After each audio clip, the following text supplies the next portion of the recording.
take care of the next game, one game at a time. We can't look too far ahead. Ouch. And make sure that we... God. When you can't even pretend it didn't hurt. Ouch. This is Sportscentre. Hey, I'm Marissa Roberto, and it's official. We are not getting two sweeps in the conference finals, as the Stars avoided elimination last night with a 3-2 OT win. And it's definitely too early to call the series as we look ahead to Game 5. Because aside from Game 3, every single game in this series has gone to overtime. So don't be fooled by the 3-1 series score. The good news for Dallas is that Jason Robertson is starting to take over the series. The team's leading goal scorer only had 2 goals prior to the series, but he's got 4 in his last 4 games. Add in the fact that Joel Pavelski scored for the first time in 4 games last night, and it seems like Dallas is really alive. Now, if you're Vegas, you're probably not too worried going back home, as the Golden Knights have lost only twice at home this postseason. And in their wins, they've scored 3 or more goals each time, outscoring their opponents 26-15 in those victories. I would love to see a Dallas come back. Let's make it a series, boys. Come on, don't let the Golden Knights take another Stanley Cup run. Come on. Breaking news! DeAndre Hopkins has been released by the Cardinals and is free to sign with any team he wants. Hopkins was recently asked on the I Am Athlete podcast which quarterbacks he'd like to catch passes from, and he answered Josh Allen, Jalen Hurts, Patrick Mahomes, Lamar Jackson, and Justin Herbert. So he can only assume one of the league's best pivots is about to get a new weapon. To the association, and over the last week, there's been a ton of talk about that stat. You know the one. The one that says teams going down 3-0 in an NBA series are combined 0-150 in NBA history. Well, Boston is doing their best to change that 0 to a 1, as they dominated Miami pretty much from the jump last night to get this series back to 3-2. And if there's one stat that truly tells the story of Game 5, it's this one. The Celtics had 4 20-point scorers last night. Jason Tatum, Jaylen Brown, Derek White, and Marcus Smart combined for 89 points. Miami as a team only scored 97. And the Heat had 0 20-point scorers. But has this series swung? Well, according to the odds, maybe. Before Game 4, you could have gotten Boston 8-1 on FanDuel to win the series. You know, back when Marcus Smart said this. Don't let us get one. Oh, I'm sorry. No, just don't let us get one. So. But they did.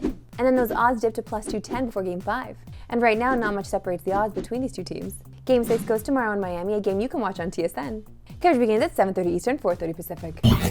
The wait is finally over. The Memorial Cup starts tonight in Kamloops. And we got Luca and Jesse in BC joining us right now. Great to see you both. What's up, Rister? It's absolutely beautiful out here, isn't it, Luca? Gorgeous. Look at this setting.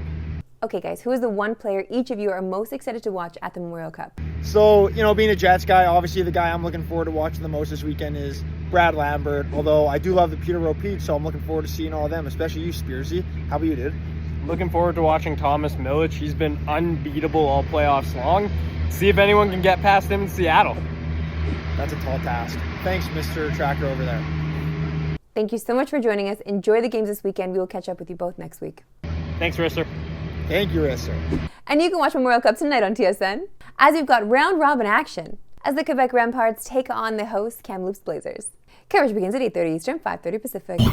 It's a massive racing day this Sunday on TSN, as we've got you covered from morning to night with F1, IndyCar, and NASCAR. Now joined by our racing guy, Tim Harady. Great to see you, Tim. Marissa, how are you? It's the biggest weekend in motorsports.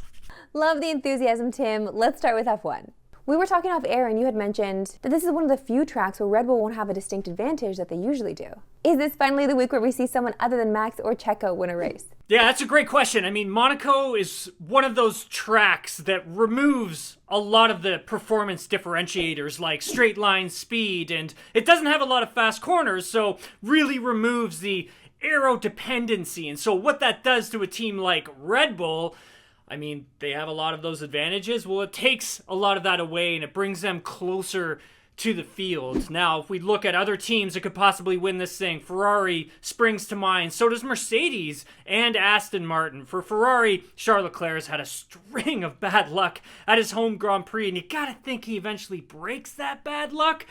And Ferrari believes that they can actually win here as well. For Mercedes, yes, they have a new upgrade, but I don't really think we're going to see what that thing can do until we get to Spain or Canada. But Lewis Hamilton did look good in free practice 1. As for Aston Martin, heard from both Mike Crack and Fernando Alonso.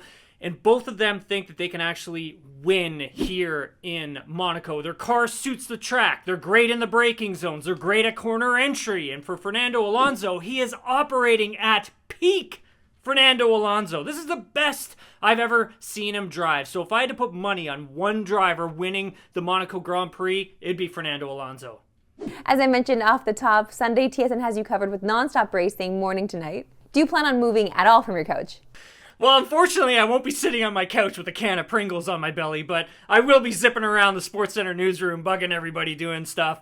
The Indy 500 is a race for me I'm really excited about. I mean, obviously, in my professional background with racing, I was a part of that F1 driver development ladder system in Formula Renault, but also in IndyCar's ladder system as well, Champ Car Atlantics, and the Indy 500 for me just holds a special place in my heart. It is a outstanding race.